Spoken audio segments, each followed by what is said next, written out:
गायत्री की 20वीं देवी शक्ति को भुवनेश्वरी कहते हैं। भुवनेश्वरी अर्थात संसार भर के ऐश्वर्य की स्वामिनी। वैभव पदार्थों के माध्यम से मिलने वाले सुख साधनों को कहते हैं। ऐश्वर्य ईश्वरीय गुण है, वह आंतरिक आनंद के रूप में उपलब्ध होता है। ऐश्वर्य की परिधि छोटी भी होती है और बड़ी भी। छोटा ऐश्वर्य छोटी छोटी सत्प्रवृत्तियाँ अपनाने पर उनके चरितार्थ होते समय सामयिक रूप से मिलता रहता है। ये स्व उपार्जित सीमित आनंद देने वाला और सीमित समय तक रहने वाला ऐश्वर्य है।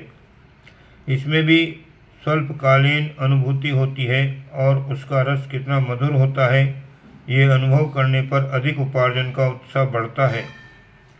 भुवनेश्वरी से ऊंची स्थिति है, उसमें सृष्टि भर का ऐश्वर्य अपने अधिकार में आया प्रतीत होता है। स्वामी रामतीर्थ अपने को राम बादशाह कहते थे। उनको विश्व का अधिपति होने की अनुभूति होती थी, फलस्वरूप उस स्तर का आनंद लेते थे जो समस्त विश्व के अधिपति होने वाले को मिल सकता है। छोटे छोटे पद पाने वाले, सीमित पदार्थों के स्वामी बनने वाले जब अहंता को तृप्त करते और गौरवान्वित होते हैं तो समस्त विश्व का अधिपति होने की अनुभूति कितनी उत्साहवर्धक होती होगी, इसकी कल्पना भर से मन आनंद विभोर हो जाता है। राजा छोटे से राज्य के मालिक होते हैं। वे अपने को जितना श्रेय अधिकारी, सम्मानास्पद एवं सौभाग्यवान अनुभव करते हैं, इसे सभी जानते हैं। छोटे बड़े राजपद पाने की प्रतिस्पर्धा इसलिए रहती है कि आधिपत्य का अपना गौरव और आनंद है। ये वैभव का प्रसंग चल रहा है, ये मानवीय एवं भौतिकी है। ऐश्वर्य देवी आध्यात्मिक भावनात्मक है, इसलिए उसके आनंद की अनुभूति उस अनुपात से अधिक होती है। भुवन भर की चेतनात्मक आनंदानुभूति का आनंद जिसमें भरा हो, उसे भुवनेश्वरी कहते हैं। गायत्री की ये दिव्य धारा जिस पर अवतरित होती है, उसे निरंतर यही लगता है कि उसे विश्व भर के ऐश्वर्य का अधिपति बनने का सौभाग्य मिल गया है। वैभव की तुलना में ऐश्वर्य का आनंद असंख्य गुना बड़ा है। ऐसी दशा में सांसारिक दृष्टि से सुसंपन्न समझे जाने की तुलना में भुवनेश्वरी की भूमिका में पहुंचा हुआ साधक भी लगभग उसी स्तर की भाव संवेदनाओं से भरा रहता है जैसा कि भुवनेश्वर भगवान को स्वयं अनुभव होता होगा।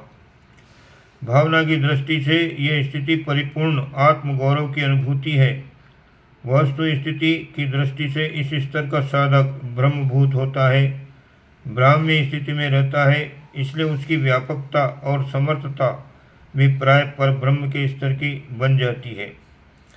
वह भुवन भर में बिखरे पड़े विभिन्न प्रकार के पदार्थों का नियंत्रण कर सकता है। पदार्थों और परिस्थितियों के माध्यम से जो आनंद मिलता है, उसे अपने संकल्प बल से अभिष्ट परिणाम में आकर्षित कर उपलब्ध कर सकता है। भुवनेश्वरी मन स्थिति में विश्व भर की अंतः चेतना अपने दायित्व के अंतर्गत मानती है, उसकी सुव्यवस्था का प्रयास करती है। शरीर और परिवार का स्वामित्व अनुभव करने वाले इन्हीं के लिए कुछ करते रहते हैं। विश्व भर को अपना ही परिकर मानने वाले का निरंतर विश्वहित में ध्यान रहता है। परिवार सुख के लिए शरीर सुख की परवाह न करके प्रबल पुरुषार्थ किया जाता है। जिसे विश्व परिवार की अनुभूति होती है, वह जीव जगत से आत्मीयता साधता है। उनकी पीड़ा और पतन को निवारण करने के लिए पूरा प्रयास करता है। अपनी सभी सामर्थ्यों को निज सुविधा के लिए उपयोग करके व्यापक विश्व की सुख शांति के लिए नियोजित रखता है। वैभव उपार्जन के लिए भौतिक पुरुषार्थ की आवश्यकता होती है।